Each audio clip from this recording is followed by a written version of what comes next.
दिल्ली की राजनीति कॉमेडी लगती है।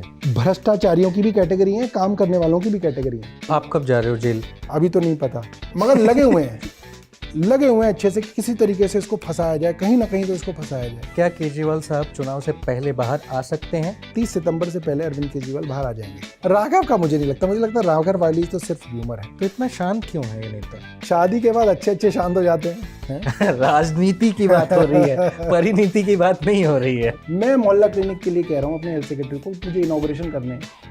वो वापस लिख रहा है तो बेफिजूल का खर्चा है। आप सोच सकते हो। उन बच्चों के मौत के जिम्मेदार आप किसको मानते हैं? मुझे लगता है कि उन बच्चों की मौत के जिम्मेदार पूरा सिस्टम भी है, कहीं ना कहीं हम भी हैं। बेसमेंट को सिर्फ आप स्टोरेज के लिए इस्तेमाल तो कर जाहिर सकते सी चीज है कि एमसीडी को पता था। बिल्कुल पता था। एमसीडी वालों ने पैसे लिए होंगे। स्वाति मालीवाल पे 4 शब्द कह दीजिए जरा। राज्यसभा में वो एंजॉय करेंगी 5 साल 6 साल। वो तो अब जो है उनकी किस्मत में था, उनको मिल गया। मैं समझता हूँ उनको कोई पॉलिटिकल पार्टी नहीं देगी।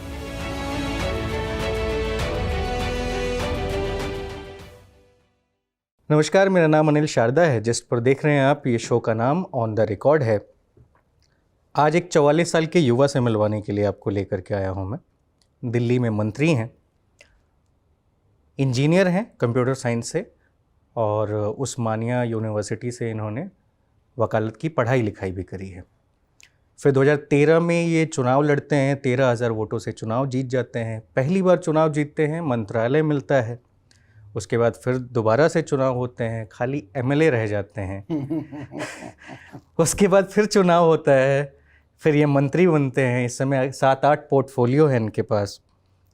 फिर 2017 का एक दौर मुझे याद है जब अचानक से इनका नाम काफ़ी सुनने में आया, जब इन्होंने कहा कि ईवीएम हैक हो सकता है और कैसे हैक हो सकता है, पूरा एग्जाम्पल इन्होंने बताया। सौरभ भारद्वाज हमारे साथ हैं। बहुत बहुत स्वागत है सर आपका, जिसके साथ बातचीत करने के लिए और समय देने के लिए। सवाल मैं शुरू से शुरू करूंगा कि कैसे आप मिले आदरणीय केजरीवाल साहब से। कब आपका जुड़ाव हुआ आम आदमी पार्टी के साथ? आप तो बहुत अच्छा मतलब इंजीनियर कंप्यूटर साइंस से करके अच्छी कंपनी में नौकरियां कर रहे थे, फिर कैसे राजनीति की तरफ आप आ गए? देखो एग्जैक्टली मुझे याद नहीं कि मैं अरविंद जी से पहली बार कब मिला था, मगर एक मीटिंग मुझे याद है जिसमें मैं ढंग से उनके साथ जो है बैठा था। तब तक पार्टी ने कभी चुनाव नहीं लड़ा था, शायद पार्टी नहीं बनी थी, या पार्टी बनी ही होगी उसी महीने एक आध, उस वक्त की बात है। गिरनार अपार्टमेंट गाजियाबाद में रहते थे, पत्नी आईआरएस थी, तो उसको मिला हुआ था वो फ्लैट सरकारी। और उसके अंदर क्या होता है ना, हमारी मेमोरी में फ़ोटोज़ होती हैं, तो वो फ़ोटो मुझे अभी भी याद है कि कोई टेरिकॉट का लाइट ब्लू कलर का कुर्ता पहन के वो एक हाफ बेड जो होता है उस पर बैठे हुए थे, ठीक है। और उन्होंने मुझको बुलाया था कि जल बोर्ड से संबंधित कुछ था इशू, वाटर टैंकर का था या बिलों का था, या पानी क्यों नहीं आता है। बेसिकली आई थिंक ये था कि टेल एंड पे पानी क्यों नहीं आता है एक्चुअली। जैसे हमारे कई इलाके थे वहाँ पे पानी के लिए प्रदर्शन हुआ करते थे हमारे, जैसे एक चिराग दिल्ली है, एक सावित्री नगर है, खिड़की एक्सटेंशन है, या पानी टेल एंड मतलब आखिरी के इलाकों में नहीं जाता। माइक थोड़ा सा सीधा कर लिया, ठीक है, वो टेढ़ा हो गया। अच्छा, शॉर्ट में लग के ऐसे कर दो, ठीक है। हाँ, तो वो डिस्कशन मुझे याद है, उसमें मैं गया था उनके साथ, और अकेले थे वो, मैं भी अकेला था। मैं कागज़ वागज़ लेके गया था, और थोड़ी देर में उनका लंच भी आया था, तो लंच भी उन्होंने किया था। मुझसे पूछा था, मैंने कहा था नहीं मैं करके आया हूँ। और आई रिमेंबर कि खिचड़ी थी और पापड़ था, तो पापड़ को उन्होंने चूर करके उस खिड़की के ऊपर, खिचड़ी के ऊपर डाल दिया था, और वो खिचड़ी खाते हुए पूरा समझ रहे थे और मैं उन्हें समझा रहा था। ये मेरी मुलाकात मुझे लगता है 2012 की होगी, 12 की इनिशियल में होगी शायद, क्योंकि गर्मियों का मौसम था। उसके पहले चुनाव लड़ने का कोई दिमाग नहीं, उससे पहले नहीं था। उससे पहले क्या था, मैं एक सॉफ्टवेयर इंजीनियर की तरह काम करता था गुड़गांव के अंदर। सेक्टर 14 में हमारी कंपनी थी, जॉनसन कंट्रोल्स एमएनसी है, बिल्डिंग ऑटोमेशन के अंदर है। तो मैं स्क्रम मास्टर हुआ करता था, तो मेरे पास टीम मेंबर्स थे जो काम करते थे मेरे लिए, मैं उनका एक तरह से मैनेजर था। तो हम लोग बीच बीच में अन्ना हज़ारे के आंदोलन में जाते थे, येलो लाइन जो है हुडा सिटी सेंटर से सीधा जो है विश्वविद्यालय तक जाती है, तो बीच में ये रामलीला मैदान आता है, जंतर मंतर भी उसी लाइन पे आता है। तो हम रामलीला मैदान नई दिल्ली रेलवे स्टेशन पे शायद उतरते थे, वहाँ जिंदाबाद मुर्दाबाद करते थे, फिर मैं उनको कई बार चांदनी चौक ले जाता था, वो येलो लाइन आगे चांदनी चौक जाती है, फिर उनको कुछ खिला पिला के भेज देते थे। तो इट वाज लाइक फन। कोई बहुत ज़्यादा डेडिकेटेड वाला नहीं था कि मतलब कि हम मर जाएंगे, ये कर देंगे वो कर देंगे। और फिर वहीं पे वो लगे होते थे, जहाँ पे एक जगह अन्ना की रसोई लगी होती थी, वहीं पे ना कुछ छोटे कैनोपे लगे होते थे, जिसमें लगा होता था कि भाई अगर आपको वॉलंटियर करना है तो आप अपना नंबर लिखवा दें। तो वहाँ पे कभी मैंने नंबर लिखवाया होगा। तो जब पार्टी बनने वाली थी उससे शायद कुछ महीने पहले मेरे पास फ़ोन आया दुर्गेश पाठक का। दुर्गेश जो अब एमएलए है ना, उनका फ़ोन आया कि भाई आपने फ़ोन किया है था। मैंने कहा हाँ मैं ऐसे ऐसे हूँ, तो हम मिलते हैं। मैंने कहा मिलते हैं। तो उन्होंने बोला कि आज शाम को हम 4 बजे या 5 बजे नेहरू प्लेस मेट्रो स्टेशन के पीछे पार्क में मिलेंगे। तो वो आस्था कुंज का पार्क था, मैं पूछते पाछते गया था। तो वहीं पार्क में ही ओपन में करीब 20-25 लोग होंगे, आसपास के जो लोग होंगे जिनको दुर्गेश पाठक बता रहे थे कि भाई ऐसे ऐसे हमने सोचा है कि पार्टी बनाएंगे, उसके ऊपर चर्चा चल रही है, ये चल रही है, तो आपको जिम्मेदारी देंगे, ये है वो है। फिर जब पार्टी बनने वाली थी तो उससे पहले एक और मीटिंग हुई थी, तो उन्होंने मेरे को एक जिम्मेदारी दी थी। जो मीडिया का जो सेक्शन था, जिस दिन पार्टी का लॉन्च था 26 नवंबर 2012, तो उन्होंने मीडिया सेक्शन की जिम्मेदारी मुझे दी थी कि भाई ये मीडिया सेक्शन है, इसमें कोई घुसे ना और मीडिया वाले इससे आगे ना जाएं, उनकी जो है अहाते की मेरी जिम्मेदारी थी। और वहाँ पे मुझे उस वक्त अंकुश नारंग मिले थे। अंकुश नारंग जो अब ना पटेल नगर के अंदर काउंसलर हैं। तो बड़ा अच्छा लगता है, सारे पुराने, मेरा उनका थोड़ा सा झगड़ा हो गया था तब। हाँ, तो कि तुम यहाँ क्यों खड़े हो, मैं नहीं बोला था तुम यहाँ क्यों खड़े हो भाई, यहाँ मेरी जिम्मेदारी, तुम जाओ, यहाँ पे क्यों खड़े हो जाते हो तुम। वो शायद हो सकता है थोड़ा, और नई पार्टी नहीं कोई किसी को नहीं जानता ना, और कोई किसी को जानता ही नहीं है। तो ये था कि हमें ठेकेदारी मिली हुई है इस चीज़ की, तो ऐसा था। तो तब से जुड़े हैं हम लोग। फिर जब पार्टी बन गई तो थोड़ी सी एक्टिविटी बढ़ गई थी पार्टी की। फिर अरविंद केजरीवाल जी ने जगह जगह जाना शुरू किया था, तो हर विधानसभा के लेवल पे उनकी एक मीटिंग ऑर्गेनाइज की गई थी। जैसे हमारे यहाँ आंदोलन पार्क है, वहाँ पे उनकी मीटिंग हुई थी, उसमें आए होंगे 500-700 लोग आए थे। उन्होंने अपना भाषण दिया था। फिर उन्होंने इलाकों में घूमना शुरू किया था। बड़ी तेज़ गर्मियाँ थी 2013 की, मई जून में पूरी तरह से, मतलब कि ज़बरदस्त गर्मी में भी घूमते थे वो। तो हमारे इलाके में आए थे 2-3 बार, तो हमने उन्हें घुमाया हुआ था इलाकों के अंदर। फिर आई थिंक मार्च में शायद मैंने 2013 में मैंने जॉब छोड़ दी थी, रेजिग्नेशन दे दिया था कि फुल टाइम पार्टी में जाना। हाँ। फिर दिसंबर में आई थिंक चुनाव था, नवंबर 27 2013 में चुनाव था। तो चुनाव लड़ा था हमने। तो जब चुनाव लड़ा था तो उम्मीद कम थी। दिसंबर में, हाँ, मुझे लग रहा है 27 नवंबर या 26 नवंबर का चुनाव था और दिसंबर में रिजल्ट आ गया था। हाँ, और उसके बाद हो सकता है 27 दिसंबर भी हो, I am not very sure, हो सकता है फिर दिसंबर होगा। हाँ, तो उसमें जो है फिर ये पता नहीं था कि कौन जीतेगा कौन हारेगा, कुछ बड़ा रैंडम था उस वक्त, क्योंकि किसी को आइडिया नहीं था कि कैसे कोई जीतेगा या हारेगा। तो मैंने भी जब जॉब छोड़ी थी तो मेरे जो उस वक्त के जो हेड थे, इंडिया हेड थे, he was Abu Bakar Khan. He was a expat, he was basically a citizen of US, but इस सेंटर को सेटअप करने के लिए 1-2 साल के लिए इंडिया आए हुए थे। तो ही टोल्ड मी कि Saurabh, I understand you are going there, but you can always come back, you can always try and come back. So generally यही था लोगों के मन में कि इलेक्शन हार हूर के वापस आ जाना, कोई दिक्कत नहीं, तुम्हें दोबारा रख लेंगे नौकरी पे। हाँ, नौकरी पर। हमने भी ये सोचा था कि अच्छा इनसे बना के चलो, हो सकता है वापस आना पड़े तो इनके यहाँ जॉब करेंगे। But I think God was kind to us, हमारे साथ किस्मत साथ थी, हमारे लोग साथ थे, तो हमारी 28 सीटें जीती। और हमारे उस दौरान जो ये मिडिल क्लास थी ना, basically middle class, upper middle class, इसकी सीटें हम जीते थे, क्योंकि ये क्लास थी जो ज़्यादा एसोसिएट कर रही थी अन्ना हज़ारे के आंदोलन के साथ। तो पूरी की पूरी बेल्ट हम जीते थे, नई दिल्ली, ग्रेटर कैलाश, इधर कस्तूरबा नगर, मालवीय नगर, ये लेकिन सारे आपको अच्छे पहली इलाके। बार मतलब बेसिकली कब कहा गया कि भाई तुम नौकरी छोड़ो और आ जाओ राजनीति में चुनाव लड़ो? नहीं, असल में कहा नहीं था किसी ने। जब नौकरी छोड़ी थी तब चुनाव नहीं लड़ रहा था मैं, तब तक चुनाव नाम की डिस्कशन शुरू नहीं हुई थी। चुनाव की डिस्कशन कब आया कि भाई चुनाव की डिस्कशन मुझे लग रहा है आई होगी शायद अगस्त में, अगस्त? जुलाई अगस्त में आई होगी। और आपके पास क्या था चुनाव लड़ने के तो उस वक्त तो पार्टी का एक बड़ा प्रोसेस होता था, लिए?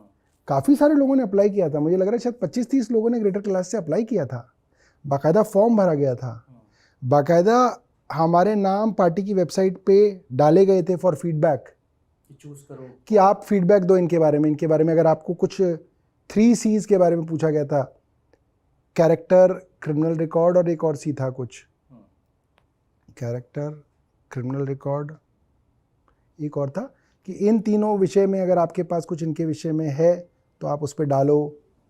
फिर वॉलंटियर्स का फीडबैक लिया गया था, वोट भी डली थी, बाकायदा वोट डली थी। जितने वॉलंटियर हैं वो सारे के सारे शाहपुर जट नाम की जगह है, वहाँ पे पार्क में इकट्ठे हुए थे।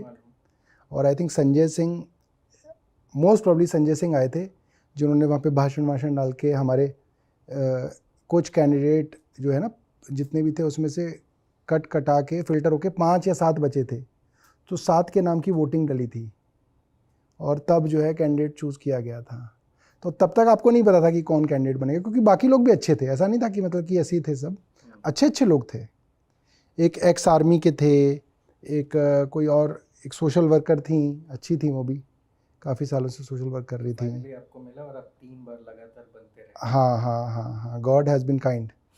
हाँ। तो जब पहली बार कुछ 43 दिन की सरकार थी आपकी, 49 दिन की, हाँ। 49 दिन की सरकार में आपको मंत्रालय मिले, बड़ा मज़ा आया। मजा आया कि यार मैं नौकरी छोड़ा, पहली बार चुनाव लड़ा और फिर सीधे मंत्री भी हाँ, बन आई यूज्ड टू गए। कम ऑन 8th फ्लोर, ऊपर 8th फ्लोर पे था मेरा ऑफिस, अब 7th पे है। उसके बाद फिर एमएलए, उसके बाद सरकार गिर गई, दोबारा सरकार आई ना, फिर तो और सरकार गिर मजबूती गई। से आई, इंडिपेंडेंट एकदम आई। क्या पहले 28 ही लोग थे, तो 28 में से चुनना था, फिर 67 हो गए, तो चॉइस बढ़ गई पार्टी की, तो पार्टी ने औरों को मौका दे दिया।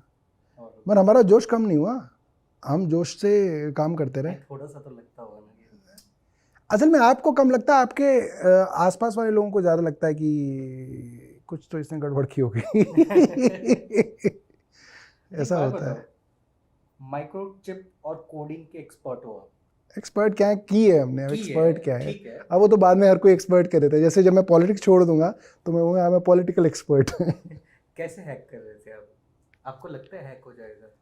देखो, मैं आपको ना एक बेसिक सिद्धांत और बताता अगर हूँ। हैक हो जाएगा तो फिर दिल्ली में क्यों नहीं होता है? हाँ, मैं बताता हूँ, दोनों की बात बताता हूँ। देखो, एक ना सॉफ्टवेयर की एप्लीकेशन का एक बेसिक सिद्धांत है, कोई भी चीज़ हैक की जा सकती है, कोई भी चीज़ मैनिपुलेट की जा सकती है, क्योंकि वो एक सॉफ्टवेयर है, वो किसी आदमी ने लिखा है, वो एक पर्टिकुलर तरीके से बिहेव करेगा। किसी ने उसको कोड किया है ऐसे कि 2 + 2 = 4, उसने कोड किया है।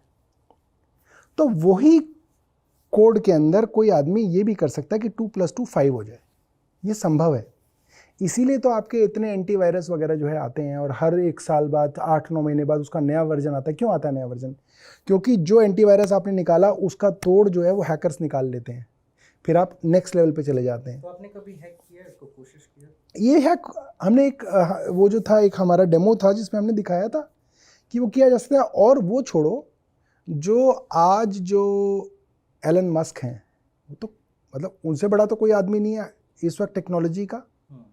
ही is himself saying it on Twitter so many times कि EVM machines are hackable, they can not be trusted. Elon Musk कह रहे हैं, टेस्ला बनाने वाले आदमी कह रहा है, ट्विटर चलाने वाला आदमी कह रहा है बात, ये बहुत संभव है। अच्छा, दूसरी बात मैं बताता हूँ, जैसे ये जो माइक्रो कंट्रोलर होता है ना, ये बेसिकली जैसे वॉशिंग मशीन है, वॉशिंग मशीन की जो बेसिक एप्लीकेशन है ना, कि ये दबाओगे तो घूमेगा, ये कराओगे तो रिंस करेगा, ये एक माइक्रो कंट्रोलर है जिसके अंदर आपने तय कर दिया कि इस बटन को दबाने से ये होगा, इस बटन को दबाने से ये होगा, और उसके अंदर एक आपने प्रोग्राम लिखा हुआ है, आप उसको चेंज कर सकते हो, वो हो सकता है।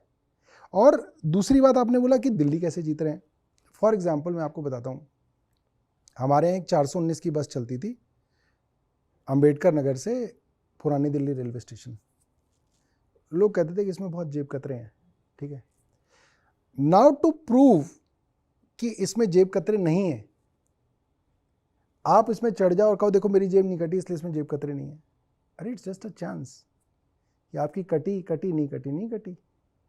मोर ओवर ये डाका नहीं है, ये चोरी है, ये मैनिपुलेशन है।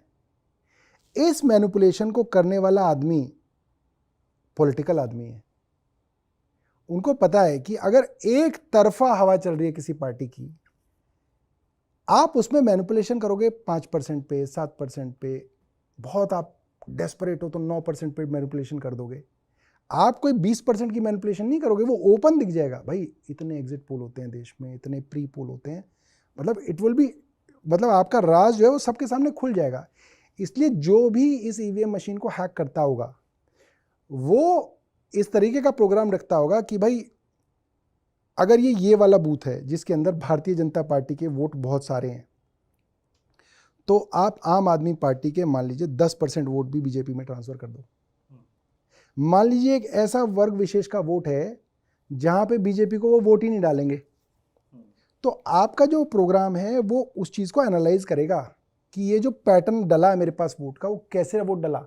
यहाँ तो बीजेपी को डल ही नहीं रहा वोट, तो वहां पे उस बूथ पे वो उसको नहीं छुएगा वो प्रोग्राम।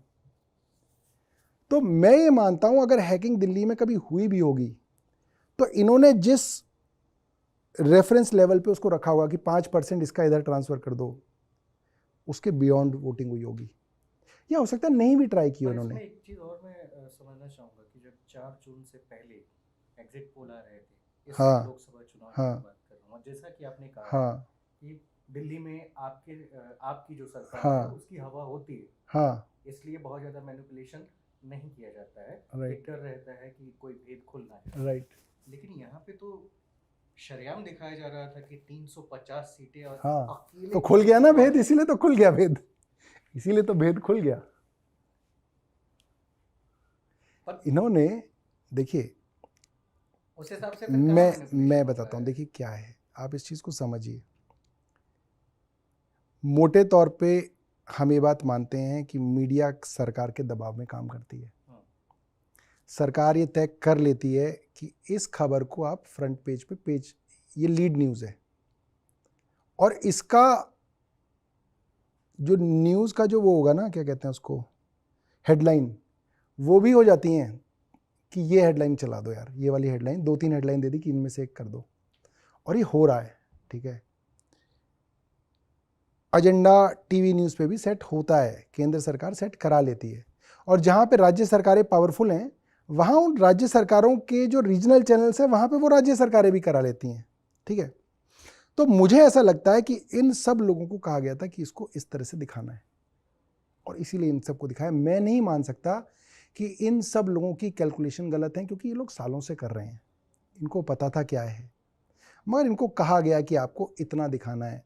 पर अमूमन जो भी सरकारें हैं, थोड़ा सा ये चुनाव को छोड़ दिया जाए, लेकिन जो भी सरकारें हैं वो कंट्रोल तो करती हैं मीडिया। मैं तो बोल रहा हूँ करती आम आदमी पार्टी भी करती होगी। हमारे पास पावर ही नहीं है। पावर आ जाए तो हम कोशिश करें भी, देखें भी कि मतलब आपके मन में है जरूर, एक बार कोशिश तो करनी चाहिए। हाँ, कि करें कि ना करें। वैसे एक बात बताऊं, हाँ, जो भी पॉलिटिशियन है, जो भी पार्टी है, करती है, और अब तो डिजिटल पे भी उसी तरीके का शिकंजा है। हो रहा है। मैं सहमत हूँ बिल्कुल। देखिए अब ये कोई कहे कि साहब नहीं होता, अब ये तो क्यों नहीं होता, होता ही है। अब हमारे पास भी तो लोग हैं, हमारे रिपोर्टर्स हैं जो बीट पे काम करते हैं, एडिटर्स हैं जिनसे थोड़ी दोस्ती है, वो बता देते हैं कि भाई ऊपर से यह है, ये नहीं चलानी, तुम्हारी इस खबर को नहीं चलाना है, आ गया है तो नहीं चलती वो खबर। हम जैसे लोग को तो लोग इंटरव्यू नहीं देते हैं। इतनी बड़ी खबर है आपने गिरा दी, कह रहे बॉस ये वाली खबर नहीं चला पाएंगे, इसके लिए तो डायरेक्ट फ़ोन आ गया है। अब आ गया है तो फिर आ गया है, कोई बात नहीं।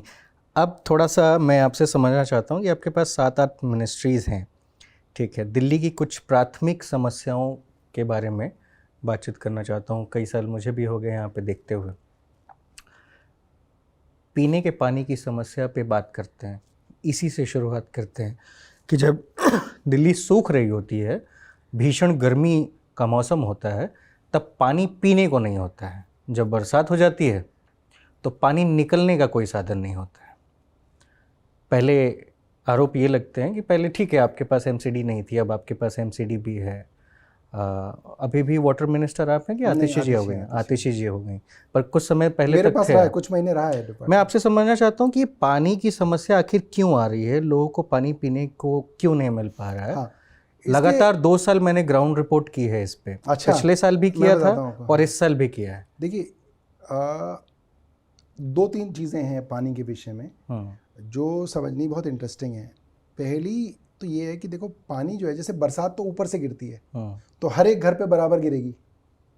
पानी जो है वो एक तरफ से अंत तक जाता है, पाइप के थ्रू जाता है। जैसे आपकी कॉलोनी है, आप कहाँ रहते हैं? मैं मयूर विहार। जैसे आप मयूर विहार रहते हैं, तो आपका फ्लैट हो सकता है मयूर विहार में अंदर कहीं हो, और वो पाइप बाहर से चलेगा, घूमते घामते घूमते घामते आपके घर तक पहुंचेगा। अब क्या है, दिल्ली के अंदर सब लोग मोटर से इस्तेमाल करते हैं, पंप इस्तेमाल करते हैं।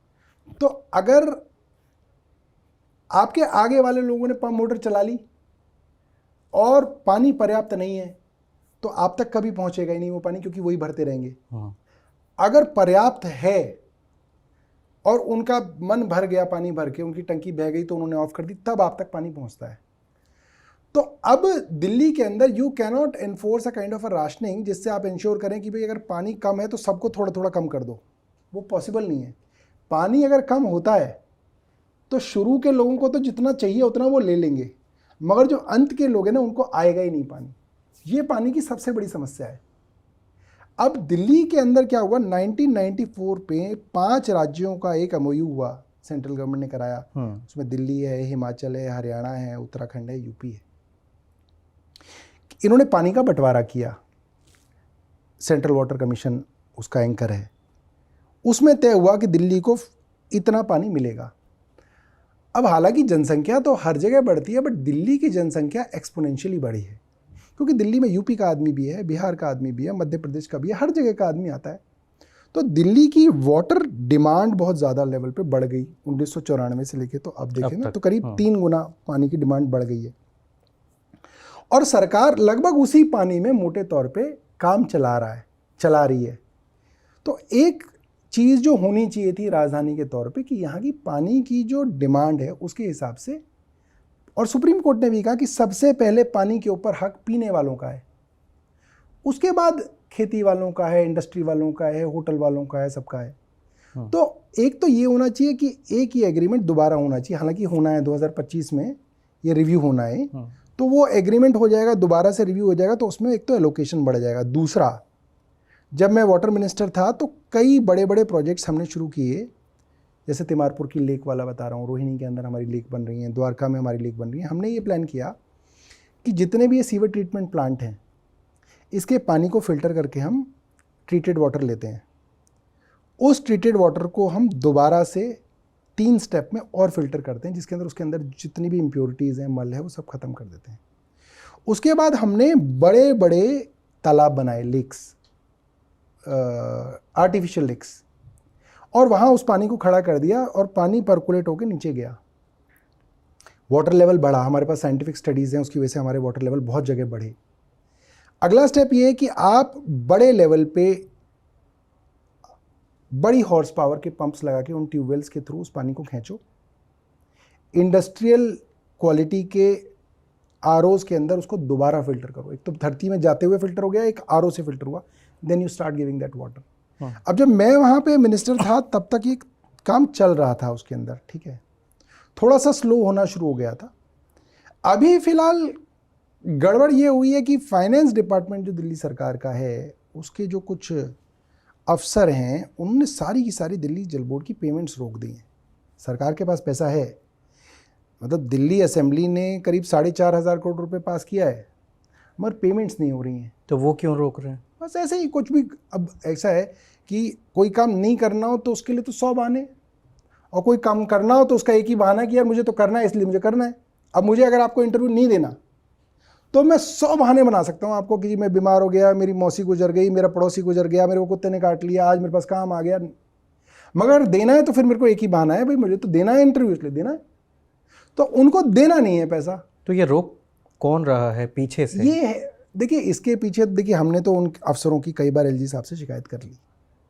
मगर उनको ना तो ट्रांसफ़र किया जा रहा है, ना उनको बदला जा रहा है, ना उनके ऊपर कोई एक्शन किया जा रहा है। तो मेरा मानना तो ये है कि इसके पीछे भारतीय जनता पार्टी है और सौरभ एलजी भाई, है, मैं एक क्योंकि चीज़ जानना अब चाह ये रहा हूँ कि बड़ा आप ना, मिनिस्टर हैं। हाँ एक मिनिस्टर जो जनता का चुना हुआ है, हाँ उसके बाद सरकार के अलग अलग मिनिस्ट्रीज को हाँ संभाल रहा है, उसकी वैल्यू इतनी नहीं है कि एक आईएएस ऑफिसर उसकी बात सुने।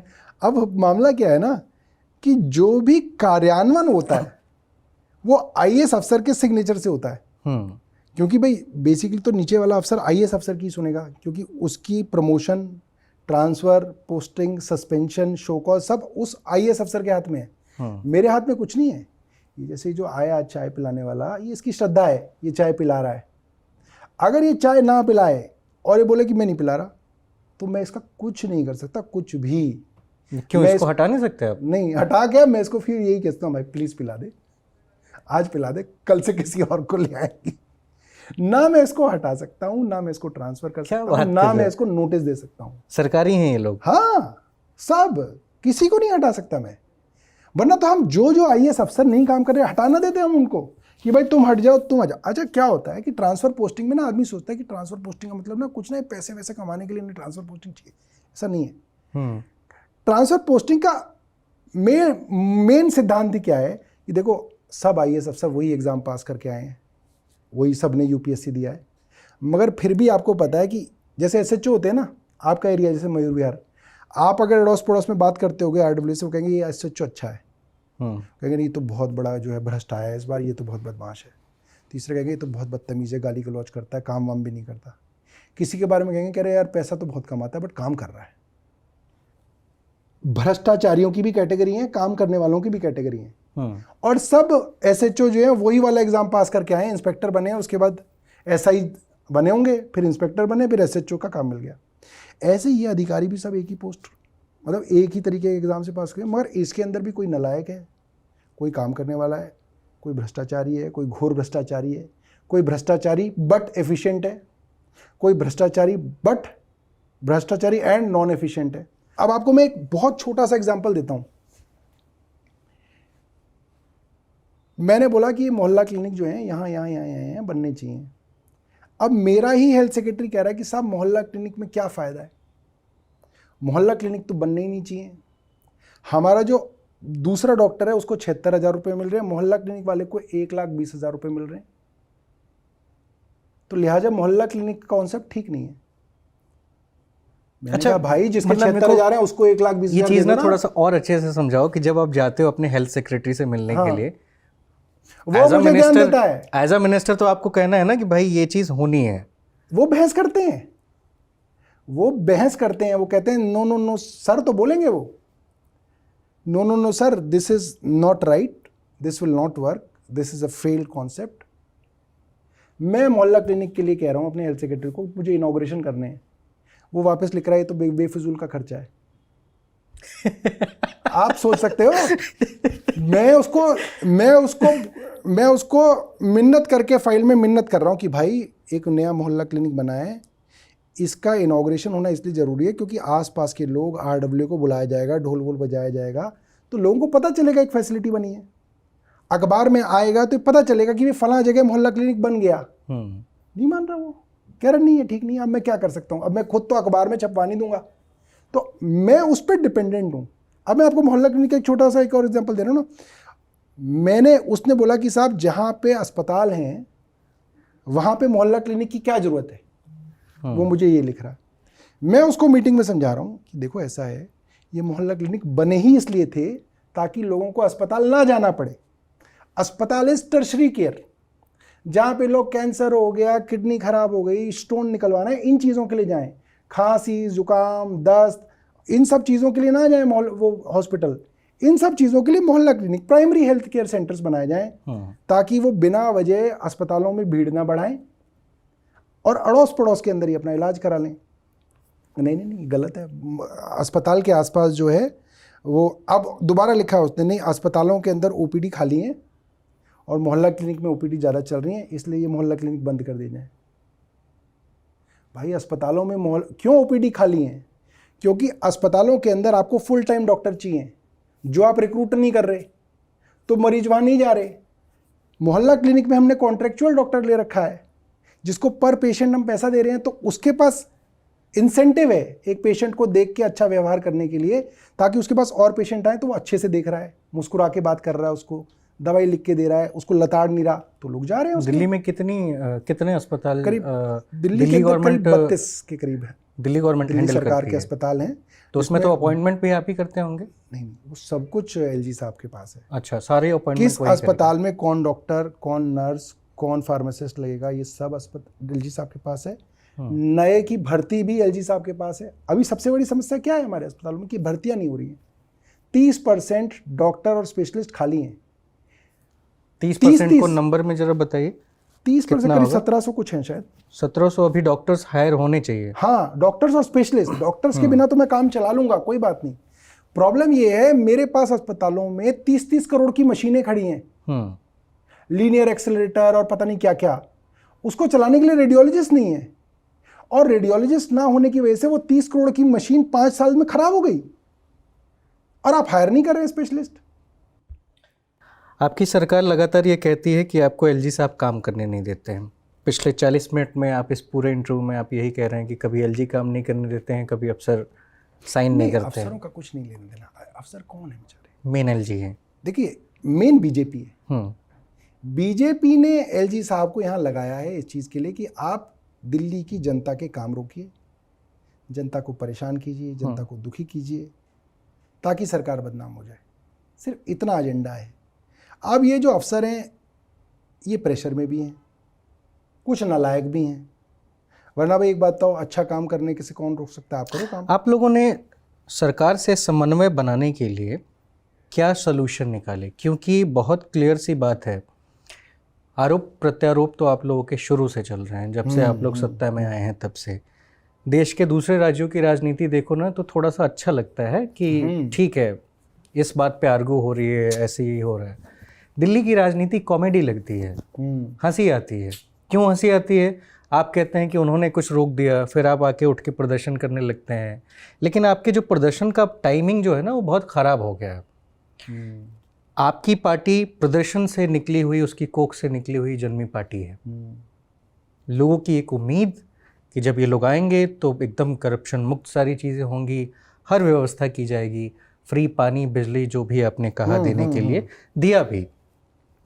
लेकिन सवाल ये है कि जब दिल्ली में पानी नहीं होता है और जब पानी की शॉर्टेज होती है तो आप लोग बीच में लेटर कर लेते हैं, लेकिन आपको पता है कि जून में पानी शॉर्टेज होगा या मई में पानी शॉर्टेज होगा, तो आप मार्च में ही प्रदर्शन क्यों नहीं करते हैं, ताकि जनता को ये भी पता चल जाए कि भाई इन लोगों ने लेटर तो दे दिया था लेकिन पानी नहीं मिला। बाद में आप जब प्रेस कॉन्फ्रेंस करते हैं तो लोग देख के ये मानते तो होंगे कि चलो ठीक है यार, प्रॉब्लम है इन लोगों का, पर उन लोगों का क्या जिन लोगों के यहाँ पानी नहीं पहुंच रहा है?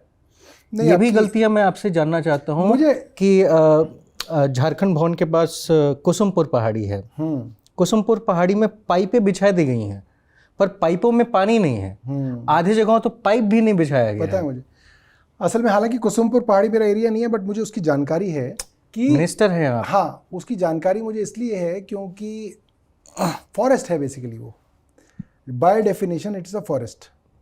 तो forest department is not allowing कि यहाँ पे आप पानी दे दें। तो आप सोचिए वहाँ पे दर्जनों टैंकर जाते हैं और पानी दिया जाता है, कितना पोल्यूशन होता है, कितना पैसा बर्बाद होता है। मगर एक फॉरेस्ट डिपार्टमेंट में बैठे बाबू को ये था कि नहीं, क्योंकि ये कागजों में फॉरेस्ट है तो आप इसमें पाइप से पानी नहीं देंगे। हाँ, लेकिन वो टैंकर टाइम से भी तो कहाँ जाता है? नहीं जा सकता ना, ऑब्वियसली। 2.5 घंटे 3 घंटे लोग वेट करते हैं। Tanker is not a practical solution to it ना। आई नो वेरी वेल कि this is not the practical solution, but इसका करें क्या करोगे? वो बदमाशी पे एक अफसर उतरा हुआ है कि भाई मैं यहाँ पे पाइप नहीं बिछाने दूंगा, फॉरेस्ट डिपार्टमेंट नहीं करने दे रहा। तो अब सरकार को तो ये है कि भाई स्टॉप गैप अरेंजमेंट में कुछ तो दो, कैसे तो दो इनको पानी। तो टैंकर चल रहे हैं, इसलिए कई बार लोग कहते हैं साहब टैंकर क्यों चल रहे हैं? क्योंकि दिल्ली के अंदर ऐसे बहुत सारे एरिया हैं, जैसे देवली के अंदर, संगम विहार के अंदर ऐसे बहुत सारे एरिया हैं जहाँ पे बसावट है, बिजली का कनेक्शन मिल गया, गली बन गई, वोटर कार्ड बन गया, आधार कार्ड बन गया, मगर वहाँ पानी की लाइन नहीं डल रही क्योंकि वो ऑफिशियली ग्रीन लैंड है, वो फॉरेस्ट है। तो वहाँ पे आप जो है पानी की लाइन नहीं डाल सकते, सीवर की लाइन नहीं डाल सकते। तो वहाँ आज भी जो है टैंकर से पानी पहुँचाया जा रहा है। बहरहाल अगले सवाल पे चलते हैं। दिल्ली के राव कोचिंग सेंटर में पानी भरा, एक बच्चे की मौत हुई। उसके 3 दिन 4 दिन बाद ना मैं रात को रिपोर्टिंग कर रहा था वहाँ आई पे। नो। बारिश हुई, हाँ, पानी भरा। बारिश हुई, पानी यहाँ तक भर गया। हाँ, अब मैं आपको बताता हूँ, देखिए क्या व्यवस्था हुई? दुर्गेश पाठक जी आए हुए थे वहाँ आप पे। दुर्गेश से पूछना है बात। जिस दिन वहाँ पे पानी भरा, शाम को दोपहर को मीटिंग में इत्तेफाकन इन्होंने मुझे बुला लिया कि कोचिंग सेंटर के बच्चे जो है नए लेजिस्लेशन की डिमांड कर रहे हैं, तो आप भी आ जाओ। मैं था, आतिशी थी, गोपाल राय थे, दुर्गेश पाठक थे, दिलीप पांडे थे। ठीक है, ये MP मिनिस्टर और MLA हो गए। MCD के लोग थे, PWD के और लॉ के थे। MCD का तो पक्का था, मुझे याद है, एडिशनल कमिश्नर था वहाँ पे, और शायद एक चीफ इंजीनियर था। मैंने लेजिस्लेशन की कहानी सुन ली। मैंने कहा तुम ये बताओ कि आज क्या हाल है, वहाँ पे ड्रेन बन गई? तो बोले कि सर, ये किसे पूछा आपने? ये चीफ इंजीनियर MCD अच्छा, आया हुआ था वो वहाँ पे, शायद एडिशनल कमिश्नर भी था, I am not very sure, but chief engineer तो पक्का था। याद रखिएगा डिपार्टमेंट आप ही का है। 100% UD का है, UD मतलब MCD का है, कोई दिक्कत नहीं है। आप आम आदमी पार्टी सरकार के भीतर है ना। मैंने पूछा कि वो बन गई? कह रहे सर मैं पता करता हूँ। मैंने कहा यार एक बात बताओ, तुम कोचिंग सेंटर के विषय में एक मीटिंग में आए हो, तुम वहाँ के चीफ इंजीनियर, तुम पता करते हो? पता करके बताओ। तो पता चला कि जी वो तो अभी जो बन रही है। मैंने कहा कब तक बनेगी? कह रहे सर वो टेंडर होना है। मैंने कहा यार तुम तो कमाल ही कर दिया, तो अब टेंडर होगा, कब वो टेंडर खुलेगा, वर्क ऑर्डर होगा, फिर तो वो बन ली। आज क्या इंतजाम किया तुमने? मैंने उनको बोला तुम वहाँ पे एक संप बनाओ, गड्ढा खोदो, एक वहाँ पे वो लगाओ, पंप लगाओ बड़ी हॉर्स पावर के, और वो पानी को फेंकने का इंतजाम करो, क्योंकि what I heard from the newspapers कि वो एक कटोरे की तरह है वो जगह, जहाँ पे सारी जगहों का पानी आके भरता है। तो अनलेस वहाँ पे एक ड्रेन बने गहरी, या वहाँ पे संप लगा के एक पंप लगे, वो पानी आउट ही नहीं होगा। मैंने उससे पूछा ग्रेडियंट कैसे मिला तुम्हें? पहले उसने बोल दिया ड्रेन बना दी हमने, ड्रेन हमने खोल दी। ही सेड ड्रेन खोल दी हमने। मैंने कहा यार ड्रेन अगर खोल दी तो ग्रेडियंट मिल गया तुम्हें उसमें? तुमने वो किए उसके अंदर इन्वर्ट लेवल लिए? तो वो गोल हो गया पूरा, कुछ नहीं लिया हुआ था। तो मैंने कहा वहाँ तो, और रिकॉर्ड है मेरे पास वीडियो रिकॉर्डिंग है उस मीटिंग की, I can give it to you, I got it recorded. मैंने कहा अगर आज वहाँ पे बारिश होगी तो आज भी वहाँ पानी भरेगा और मीडिया वाले तुम्हारे कपड़े उतार लेंगे। तो हे करके चला गया, और वही हुआ। उसी दिन बारिश हुई, उसी दिन पानी भरा वहाँ पे। ये जो पानी भरा राव में, हाँ, इससे करीब 1.5 महीने पहले, या हो सकता है 2 महीने पहले, मैंने चीफ सेक्रेटरी को लिखा। मेरे डिपार्टमेंट नहीं है डायरेक्टली, बट UD डिपार्टमेंट एक ऐसा डिपार्टमेंट है, वो जनरली इंफ्रास्ट्रक्चर के डिपार्टमेंट्स में जितने भी हों उनमें हम थोड़ी बहुत नोक-झोंक करते रहते हैं। तो as a UD minister I wrote to the chief secretary who is the head of the bureaucracy saying, भाई बारिश आने वाली है 1 महीने बाद, ये जितनी भी एजेंसीज हैं, NDMC, MCD, PWD, irrigation flood control, cantonment board, इन सब ने जहाँ जहाँ डिसिल्टिंग कर ली वो रिपोर्ट दो, कहाँ कहाँ रह गई वो रिपोर्ट दो, कब तक ये डिसिल्टिंग कर लेंगे उसके माइलस्टोन्स दो।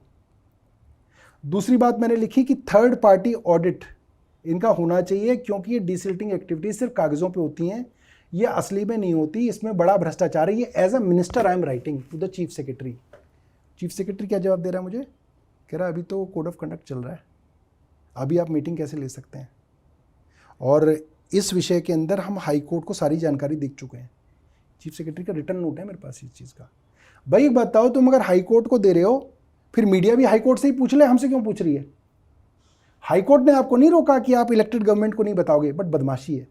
मैंने दोबारा नोट लिखा उनको, तब जाके छोटी मोटी उनकी रिपोर्ट आई, मगर थर्ड पार्टी ऑडिट उन्होंने तब भी नहीं कराया। तो होना ही था, क्योंकि ये डिसिल्टिंग जो है सारी कागज़ों पे हुई, और इन सब अधिकारियों को मालूम था कि डिसिल्टिंग नहीं हुई। क्योंकि क्या होता है, देखो अब हमें भी काफ़ी दिन हो गए MLA बने हुए, तो हमें ना कई चीज़ों के सिम्टम पता चल जाते हैं। अगर शहर में डिसिल्टिंग हो रही है तो आपके पास कोई ना कोई ऑफिस में आ जाएगा, वो कहेगा जी मेरे घर के बाहर सिल्ट इकट्ठी कर रखी है, उठाई नहीं है। क्योंकि क्या है, नाला साफ करके सिल्ट निकाल देते हैं, उसको सूखने के लिए छोड़ देते हैं, फिर उठाते ही नहीं है। तो जिसके घर के पास में सिल्ट होती है वो गाली देने आता है MLA को कि मेरे घर के बाहर सिल्ट खड़ी है, उसको हटाओ, क्योंकि बदबू आती है उसमें से, कीड़े पड़ते हैं उसमें। तो आया ही नहीं था मेरे पास कोई सीजन में, वो भी रिकॉर्ड पे है, वीडियो रिकॉर्डिंग है उसकी मेरे पास। मैंने बोला मेरे पास एक आदमी अभी तक नहीं आया कि हमारे घर के सामने से सिल्ट हटाओ, इसका मतलब तुमने डिसिल्टिंग नहीं करी है। तो मतलब नहीं की इन्होंने, पैसे खा गए।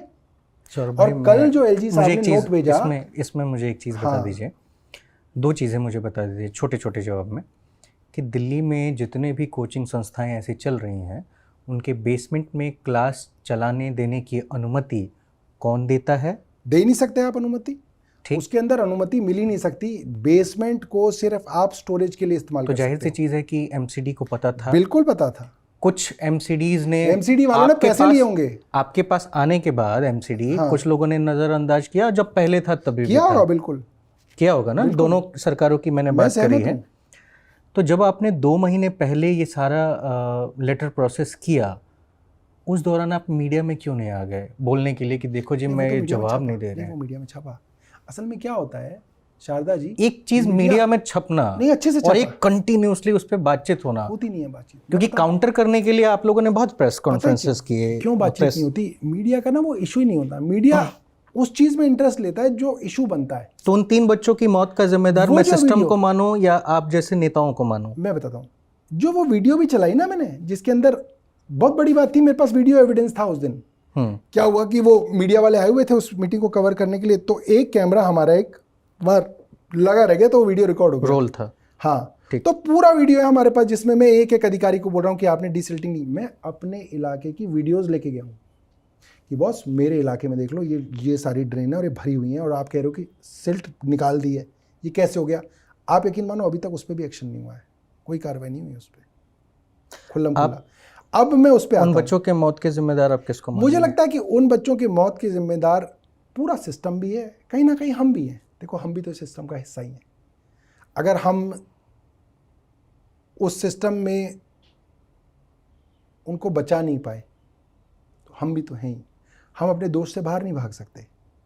मगर समस्या ये है कि आज इस तरीके की स्थिति बनाई गई दिल्ली के अंदर कि लगातार डायरेक्शंस को ना माना जाए, चीज़ों को ख़राब किया जाए, और सिर्फ इसलिए ख़राब किया जाए ताकि आम आदमी पार्टी बदनाम हो जाए।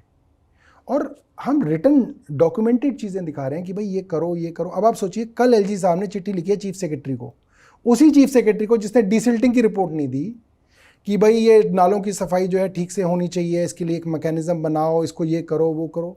अरे भाई, जिन्होंने नहीं करी उन पे एक्शन तो लो आप। अगर मेरे पास एक्शन लेने की पावर होती, मैं एक आईएएस अधिकारी को सस्पेंड करता, डिसिल्टिंग ना करने पे सारे सुधर जाते। एलजी साहब कर ही नहीं रहे। क्यों नहीं कर रहे? क्योंकि वो आईएएस अधिकारी जिन्होंने डिसिल्टिंग नहीं की, उन्होंने एलजी साहब का एजेंडा पूरा किया। उन्होंने उनको मौका दिया कि लोग मर जाएं, मीडिया हाय हाय करे और एलजी साहब हमें चिट्ठी लिख सके। आप कब जा रहे हो जेल? अभी तो नहीं पता, तो मगर लगे हुए हैं लगे हुए हैं अच्छे से कि किसी तरीके से इसको फंसाया जाए, कहीं ना कहीं तो इसको फंसाया जाए। अगर कोई और पार्टी होती तो वो विधायक टूट गए होते, जैसे वहाँ शिवसेना और एनसीपी के साथ किया इन्होंने। सरकार गिर गई होती, कुछ लोग इनके चरणों में पहुँच गए होते, या भाजपा के अंदर विलय कर चुके होते।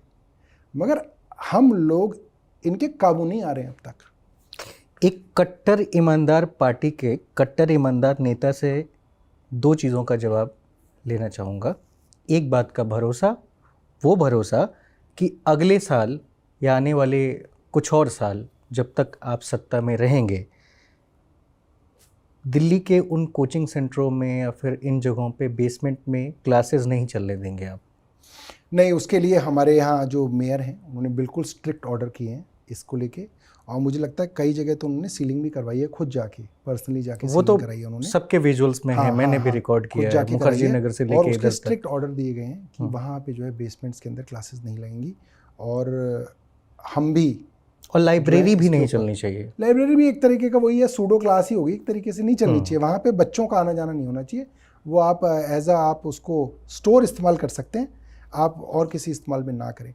मगर क्या है शारदा जी, मैं आपको बताऊं, मतलब ऐसी अनगिनत चीज़ें हैं जिसके लिए आप इन सब चीज़ों को चिट्ठी लिखते रहते हो, डायरेक्शन देते रहते हो, करते ही नहीं है। वो तो मैं समझ गया। प्रॉब्लम क्या है, मैं आपको एक छोटा सा एग्जांपल दे रहा हूँ। मेरे यहाँ टूर्नामेंट चल रहा है क्रिकेट का। कहाँ पे? मेरे यहाँ ग्रेटर कैलाश के अंदर। अच्छा। 36 टीम्स हैं ग्रेटर कैलाश से। ओके। लाइक अलकनंदा से, जीके से, सीआर पार्क से, कालकाजी से, चिराग दिल्ली, शाहपुर जेट, सावित्री नगर, शेख सराय, सबकी टीम्स का हम टूर्नामेंट करा रहे हैं, नाइट टूर्नामेंट। टूर्नामेंट के अंदर गाय घुस आती हैं, और फिर गाय को भगाया जाता है।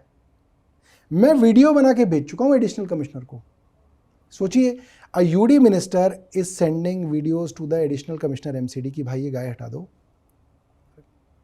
मेरे पास 1 दर्जन पत्र हैं, 1 दर्जन पत्र जो मैंने कमिश्नर एमसीडी को लिखे हैं, स्पेसिफिक लिखे हैं कि भाई चिराग दिल्ली का ये नाला है, यहाँ पे करीब 50 गायें शाम को 6 बजे के बाद मिलती हैं, इनका दूध यहाँ पे दोहा जाता है। ये अलकनंदा का एनआरआई अपार्टमेंट है जिसके सामने 15-16 गायें रोज़ होती हैं। ये तीसरा इलाका आंदोलन पार्क, यहाँ पे गाय होती हैं, इन गायों को उठवा लो। 1 दर्जन लेटर लिख चुका मैं कमिश्नर एमसीडी को, कमिश्नर को नहीं हटी।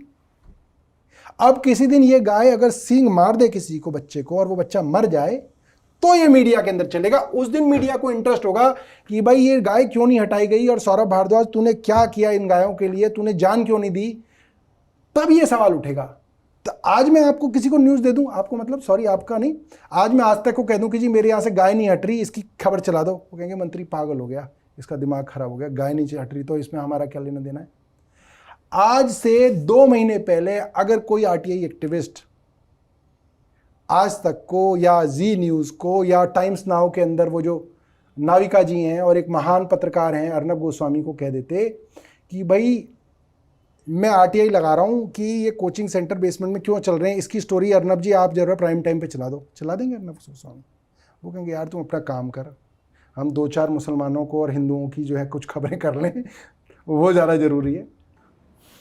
मनीष जी आ गए हैं अभी जेल से बाहर, और शराब घोटाले में इतने लंबे समय से चीज़ें चल रही थी, तथाकथित आपके हिसाब से सवाल तो ये उठते हैं ना कि भाई अगर पुरानी पॉलिसी ठीक थी तो नई क्यों लेके आए, जब नई ठीक थी तो फिर वापस पुरानी पे क्यों चले गए? मैं आपको बताऊं, नई ठीक थी, मैं अभी भी इस बात को कहता हूँ, बहुत प्रोग्रेसिव पॉलिसी थी और ठीक थी, मगर आपने जब नई पॉलिसी को इम्प्लीमेंट करने वाले अफसरों को इतना धमकाया कि उसको इम्प्लीमेंट ही नहीं करना, जो जोन खाली हो गए उनको रिटेंडर नहीं करना, तो सरकार का फिर तो लॉस हो रहा था रेवेन्यू का। तो सरकार के लिए ज़रूरी था कि पुरानी पॉलिसी पे लाया जाए, एटलीस्ट आप उतना रेवेन्यू तो कमाएं जितना पहले कमा रहे थे, वरना तो कई सौ करोड़ रुपए का नुकसान हो जाता ना। तो उसमें आपका भी तो नाम है, कोई विजय नायर है जो बताया जा रहा था कि आतिशी और सौरभ भारद्वाज से इनके डायरेक्ट बातचीत होते थे, कनेक्शन थे। अब क्या है कि विजय नायर हमारी पार्टी के कम्युनिकेशन इंचार्ज तो थे ही, इसके अंदर कोई दो राय नहीं है। और ये बात पहली बार नहीं कही, ये बात विजय नायर ने भी कही थी, और ये बात अरविंद केजरीवाल जी ने भी कही है, और इसको इस तरीके से दिखाया गया कि जैसे अरविंद केजरीवाल जो है अपनी जगह जो है आतिशी और सौरभ को फंसाना चाह रहे हैं, ऐसा कुछ नहीं था। ये सेम बात जो विजय नायर ने कही थी, उसी बात को अरविंद केजरीवाल जी ने रिपीट किया था। अच्छा, इसको बीजेपी ने इस तरीके से दिखाया कि देखो अरविंद केजरीवाल जो है सौरभ को और आतिशी को फंसाना चाह रहे हैं। तो एक बात बताइए, 17 महीने बाद अभी ये बाहर आए हैं मनीष सिसोदिया जी, आखिर ये पूरा प्रोसेस है क्या, कहाँ पे चीज़ें फंस रही हैं जहाँ पे आपके नेता बार बार जेल जा रहे हैं? आज तक सत्येंद्र जैन बाहर नहीं आ पाए। मैं बताता हूँ क्या हुआ। देखो क्या है कि इंटरनेशनली ये माना गया कि कुछ क्राइम ऐसे होते हैं जो इतने जघन्य हैं कि अगर उसका कोई आरोपी भी हाथ लग जाए तो आप उसको अंदर कर दो, क्योंकि जब तक साबित होगा तब तक तो पता नहीं है और कितने अपराध कर देगा। जैसे ऑर्गेनाइज्ड ड्रग कार्टल्स है ना, जैसे टेररिस्ट नेटवर्क्स, ठीक है। अब ड्रग कार्टल हो इंटरनेशनल या टेररिस्ट नेटवर्क हो, हिजबुल मुजाहिदीन, इस तरीके के, इनका सब कुछ फंडिंग पे चलता है, हवाला से इनका पैसा आता है जाता है। It is all about money laundering, क्योंकि पैसा इनका बैंकिंग चैनल्स के थ्रू नहीं आता। तो ये माना गया कि इनकी जो मनी लॉन्ड्रिंग होती है उसको ऐसा अपराध बना दिया जाए कि अगर इस तरीके का कोई ड्रग लॉर्ड या कोई ऑर्गेनाइज्ड टेररिस्ट एक्टिविटी का कोई आदमी पकड़ा गया तो उसको पहले अंदर करो, और तब तक अंदर रखो जब तक वो ये साबित ना कर दे कि वो निर्दोष है, ठीक है, यानी कि जब तक ट्रायल पूरी ना हो। उनके लिए कानून बनाया गया। अब केंद्र सरकार ने सोचा कि इस कानून को अब हम अगर अपने राजनीतिक विरोधियों के खिलाफ इस्तेमाल करेंगे तो भाई मनी लॉन्ड्रिंग का नाम लगाया, आपको आरोप ही तो लगाना है, आपने आरोप लगाओ, इन्वेस्टिगेशन शुरू करो और एक्यूज को अंदर कर दो। तो उसी हिसाब से कानून तो अंधा होता है ना, कानून तो सिर्फ वो पढ़ता है सेक्शन, इस सेक्शन के अंदर बेल नहीं होगी जब तक ये साबित नहीं करेगा कि ये निर्दोष है, तो इसलिए वो अंदर है। और जानबूझ के इनकी इन्वेस्टिगेशन पूरी नहीं हो रही। भाई 2 साल तो हो गए इन्वेस्टिगेशन करते हुए, सब जगह इन्होंने छापे मार लिए, कोई जगह तो नहीं छोड़ी। भाई कहीं तो पैसा मिलेगा। आपने हजारों करोड़ रुपए किसी के खाए हों तो कुछ तो आदमी अपने लिए रखेगा ना कि यार ये मेरे बच्चों के काम आ जाएगा, ये प्रॉपर्टी मैं कहीं पे खरीद लेता हूँ, ये कोई बेनामी संपत्ति खरीद लूँ, कहीं अपने रिश्तेदार को कुछ पैसा दे दूँ, कुछ तो करेगा आदमी। सोना चांदी बनवाएगा, बीवी को तो खुश करना पड़ेगा ना उसको। इतना पैसा आया करोड़ों रुपए, इसके लिए भी कुछ बनवा दूँ। एक भी नेता, और नेता क्या, उनके चेले और चेलों के चेलों तक के घर छापे पड़ चुके हैं। मतलब छोटे छोटे लोगों के घर छापे मारे गए हैं, किसी के घर से कोई बरामदगी नहीं है। क्या भाई मतलब ऐसा क्या, मतलब बिल्कुल जमीन ही निकल गई क्या सारा पैसा? तो पूरा का पूरा हवाई है। मगर इन्वेस्टिगेशन चल रही है साहब, तो जब तक इन्वेस्टिगेशन चलेगी तब तक आप अंदर रहोगे, फिर जब तक ये ट्रायल पूरी नहीं होगी तब तक आप अंदर रहोगे। अच्छा, ट्रायल ये शुरू ही नहीं करेंगे क्योंकि इनको पता है कि ट्रायल में इनका केस धड़ाम करके गिरेगा, कुछ है ही नहीं इनके पास।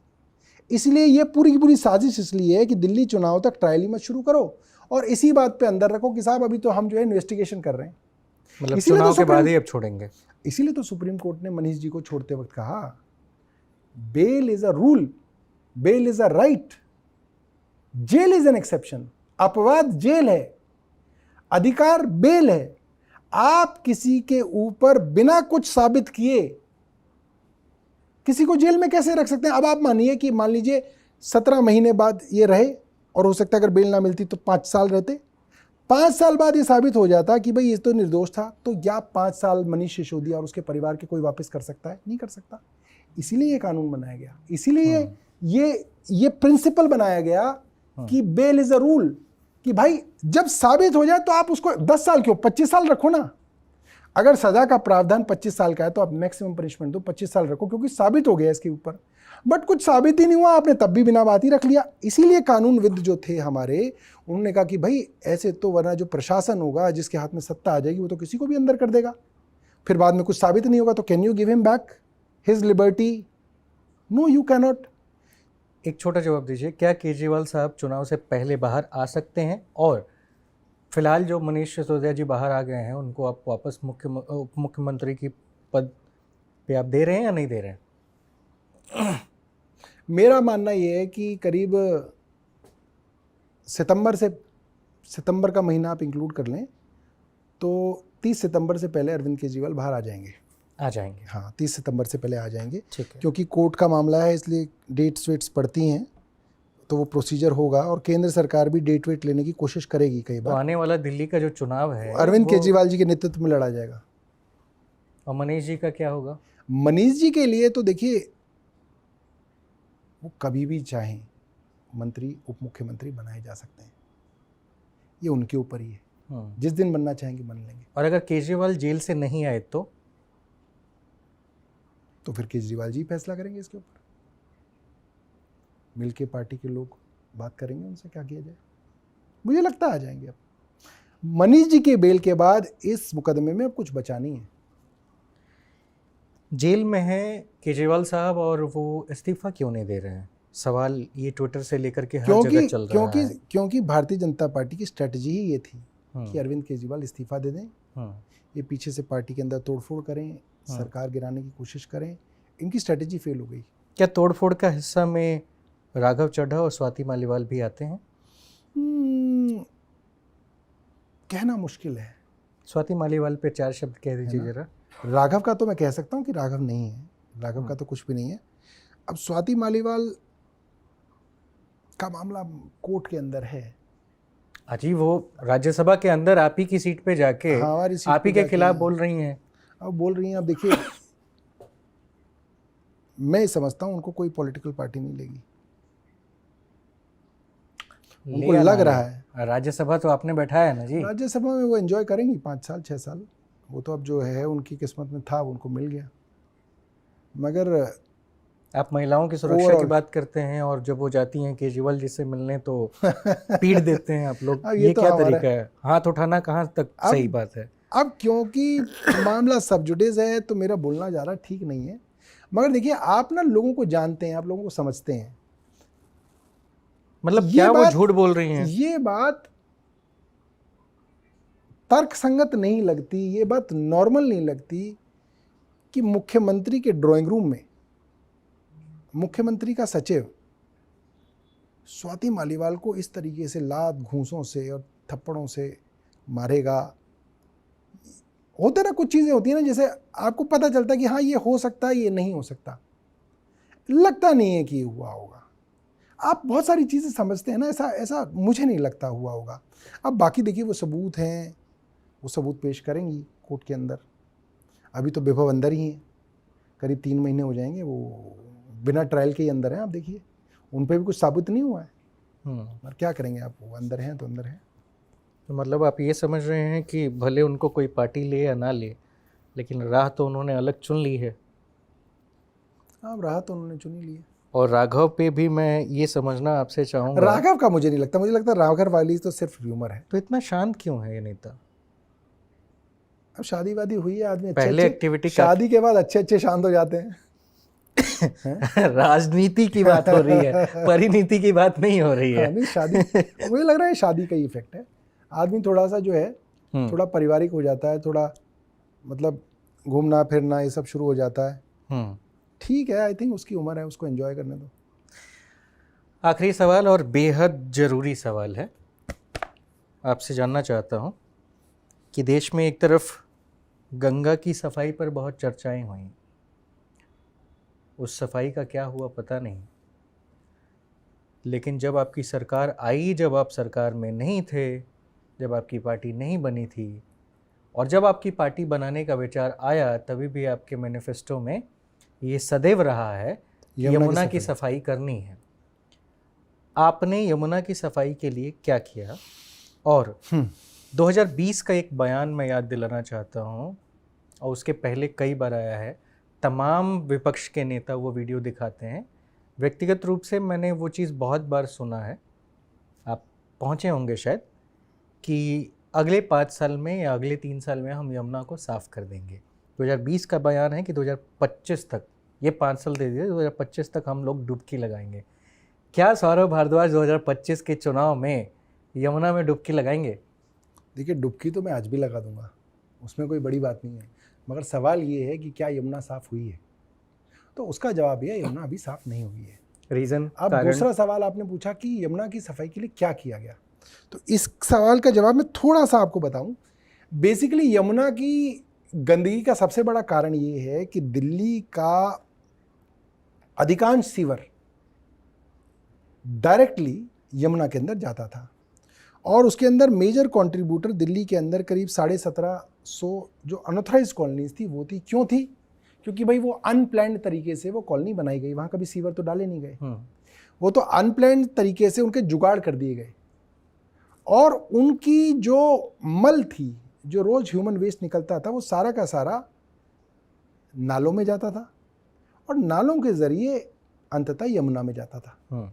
तो पिछले 10 साल के समय में, मेरे पास एग्जैक्ट डेटा नहीं है, बट मैं ये कह सकता हूँ कि बड़े लेवल पे हमने अनऑथराइज्ड कॉलोनीज के अंदर सीवर डाली, और बहुत ही बड़े लेवल पे हमने जो हमारे एग्जिस्टिंग सीवर प्लांट्स थे, सीवर ट्रीटमेंट प्लांट्स थे, उनकी कैपेसिटी बिल्डिंग की। जैसे कहीं पे अगर 50 MGD का प्लांट है तो हमने उसको 100 MGD का बनाया, कहीं पे 60 का है तो हमने उसको 150 का करा, और बहुत सारे इलाकों में हमने नए सीवर ट्रीटमेंट प्लांट बनाने का भी काम किया। और 2023 में जो प्रोजेक्शन थी उसके हिसाब से 2024 के मई जून तक दिल्ली की जितनी सीवरेज हम क्रिएट करते हैं, मतलब जितना सीवर वेस्ट हम बनाते हैं, उससे ज़्यादा कैपेसिटी के हम सीवर ट्रीटमेंट प्लांट बना रहे थे, और उसके टारगेट्स जो है जून जुलाई 2024 थे, जो अभी निकला है।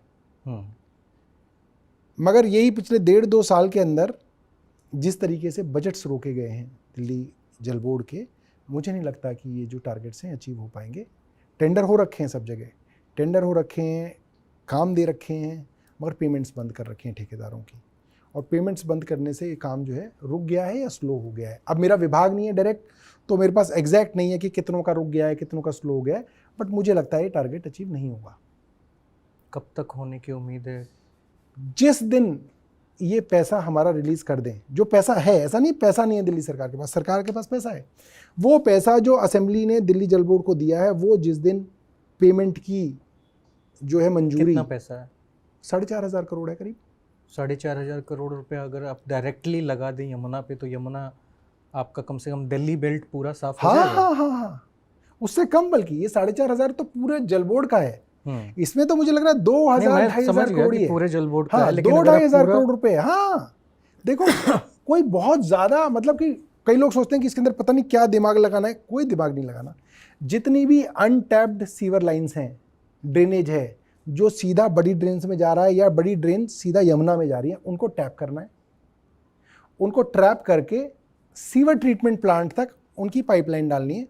सीवर ट्रीटमेंट प्लांट उसको ट्रीट करके ट्रीटेड वाटर बना देगा, फिर वो यमुना में चला जाता है। पर इन 5 सालों में आप लोगों ने बहुत ज़्यादा ऐसी तो कोई बात नहीं की वाटर ट्रीटमेंट प्लांट को लेकर के? नहीं हुई है, सीवर ट्रीटमेंट प्लांट की बहुत और बात यमुना के सफाई को लेकर के बातचीत नहीं हुई, बहुत ज़्यादा बातचीत नहीं हुई है इस पे? नहीं हुई है। ठीक है, मैं मान लेता हूँ कि अगर आप लोगों ने कोशिश की, प्रयासेस कर रहे हैं, बावजूद क्या आपको लगता है कि इस चुनाव में जब आप एक साल में हो जाएंगे जाएगा, जिस दिन ये पैसा रिलीज कर दे, मैं बता रहा हूँ 1 साल में हो जाएगी यमुना साफ, इतना ही है। तो 10 साल से अगर इसी वजह से रुका हुआ है, नहीं तो मैं समझता हूँ कि 10 साल से काम हो रहा है इसके ऊपर लगातार। कितने सारे सीवर ट्रीटमेंट प्लांट बने, मैं कह सकता हूँ मोटे तौर पे करीब 1,000 कॉलोनियों में, क्योंकि एग्जैक्ट डेटा नहीं है, करीब 1,000 अनऑथराइज्ड कॉलोनीज के अंदर सीवर लाइन डली है हमारे दौरान। हाँ, लेकिन अगर इतनी डली है, मैं मना नहीं कर रहा हूँ, हाँ। मैं तो कह रहा हूँ कि सरकार ने ये काम किया, लेकिन अगर सरकार ने इतना काम किया तो बावजूद ये जो यमुना है उसकी सफाई या गंदगी का जो एक पैमाना है वो कम कहाँ हो रहा है? कम हो रहा है। इतना गाज, इतनी गंदगी, इतनी चीजें, नहीं, मतलब वो दिखने में, आपकी नजरों में आपको दिखेगा कि गंदा ही है, मगर अगर आप उसका TSS या उसके काउंट्स देखेंगे ना, उसके अंदर कई सारी चीजें होती हैं। तो क्या आपको लगता है कि इस बार जब आप जनता के बीच में जाएंगे, हाँ, और अगर आप यमुना की बात हाँ, करेंगे, तो जनता आपकी बात को एक्सेप्ट कर लेगी? क्यों मानेगी? उसका कारण है क्योंकि जो लाखों लोग, करीब 45 लाख लोग अनऑथराइज्ड कॉलोनीज में रहते हैं दिल्ली के अंदर, ठीक है, वो 45 लाख लोग आपको कभी भी पूछ लो, आप उनसे कहेंगे कि अरविंद केजरीवाल के समय में हमारे यहाँ सीवर लाइन डली है। बल्कि अनऑथराइज्ड कॉलोनी के अंदर सड़कें भी हमारे दौरान डली हैं, पानी की लाइनें भी हमारे दौरान डली हैं, और बड़े लेवल पे काम हुआ है इन अनऑथराइज्ड कॉलोनीज में। अब सिर्फ जो काम बचा है वो ये, एक तो इन अनऑथराइज्ड कॉलोनीज का काम धीरे धीरे कंप्लीट हो रहा है, और इनसे जो सीवर आ रहा है इसको STPs तक पहुंचाने का काम जो चल रहा है, और जो STPs की कैपेसिटी बिल्डिंग चल रही है वो काम भी चल रहा है। टेंडर्स वेंडर्स सब अवॉर्डेड हैं, it's just a matter of time. जैसे ये पैसा रिलीज कर देंगे, 1 साल के अंदर STPs बन जाएंगे। ये बात तो हम NGT में भी कह चुके हैं, ऑन एफिडेविट हम NGT के अंदर बताते थे। ठीक है, बहुत बहुत धन्यवाद हमें समय देने के लिए, बातचीत करने के लिए। सौरभ भारद्वाज साहब थे हमारे साथ, और जितने भी हमने सवाल पूछे सब में उन कामों का पूरा नहीं होने का कारण कहीं ना कहीं उन्होंने स्पष्ट रूप से बताया, जिससे मुझे ऐसा प्रतीत हुआ कि मैं बात तो कर रहा हूँ एक मिनिस्टर से, लेकिन एक ऐसे मिनिस्टर से बात कर रहा हूँ जिससे सिस्टम या तो काम करने नहीं दे रहा है, या फिर वो सिस्टम किसी ना किसी तरीके से इस गवर्नमेंट में भरोसा नहीं दिखाता है। सही बात है। बाकी इस पूरे इंटरव्यू को देखने के बाद जनता ने तय करना है। मगर एक चीज मैं बता सकता हूँ, मैंने जो भी आपको एक एक चीज बताई है उस सब के मेरे पास मतलब एविडेंस बेस्ड है। ऐसा नहीं है कि मैं मौखिक जमा खर्च कर रहा हूँ। मतलब कल को कोई बीजेपी वाला आदमी आपकी इस बात को क्लेम करे कि साहब ये बात सौरभ भारद्वाज ने झूठ बोली है, तो आप उनको मेरे सामने कैमरे पे बिठा सकते हो और मैं कागज के साथ आ जाऊंगा कि ये काम जो है इस तरह से हुआ है। मतलब सिर्फ जमा खर्च नहीं है। मतलब कोई जैसे इनके कोई member of parliament Manoj Tiwari ji कहें, जैसे आपके तो मित्र हैं, कि भाई नहीं, ये सौरभ भारद्वाज झूठ बोल रहे हैं और ये है, तो मैं उसके लिए आने के लिए तैयार हूँ। अब आप बोलें कि साहब वो फला काउंसलर बोल रहा है कि मैं आने के लिए तैयार हूँ, तो काउंसलर के साथ तो बहस करनी ठीक नहीं रहेगी। कोई इनका मिनिस्टर हो, कोई इनका MP हो और एक सार्थक चर्चा करना चाहते हो, LG साहब खुद हों, वो चर्चा करना चाहते हो, तो मैं चर्चा करने के लिए तैयार हूँ और सबूत देने के लिए तैयार हूँ कि हर तरफ से प्रयास किए जा रहे हैं, लड़ाई लड़ी जा रही है, संघर्ष किया जा रहा है और हर तरफ LG और उनके चहेते अफसरों द्वारा कामों को रोकने का प्रयास हो रहा है। एक सुझाव रहेगा, मैं उम्मीद करता हूं कि ऐसा देखूं कि जब भी आप कोई ऐसा लेटर दें, कोई भी घटना प्रस्तावित जो हो सकती है भविष्य में, जैसे पानी की शॉर्टेज होना या पानी भर जाना, तो उस पर ध्यान रखिए कि पहले से ही प्रदर्शन शुरू कर दीजिए, ठीक बात ताकि है। आम जनता को नहीं, ये मैं चीज़ सहमत पता हूँ। रहे, मैं इस बात से फिर वो सहमत हूँ। तब आपको गाली ना दे, चाहे वो ट्विटर है। हो, चाहे फेसबुक हो, ठीक चाहे है। इंस्टाग्राम हो, चाहे किसी भी सोशल ठीक प्लेटफॉर्म ठीक पे। और आखिर में मैं एक बात कहना चाहता हूँ कि मैं किसी दिन आपकी सरकार के परिवहन विभाग के हाँ। बसों पर पत्थर चला दूंगा। क्यों? बहुत ही गंदा ड्राइव करते हैं, रैश ड्राइविंग है। आज भी मैं आ रहा था, एक तो 2.5 घंटे लग गए मुझे मयूर विहार से यहाँ तक पहुँचने में। ओह, बहुत भयंकर ट्रैफिक था। प्लस थोड़े दिन पहले ही मेरी गाड़ी को ठोक दिया था आपके अच्छा, परिवहन ये विभाग के बदमाशी बस तो ने। चलते हैं। मैं तो जब था ना, जब मैं एमएलए नहीं था, तो मैं इनसे लड़ पड़ता था कई बार।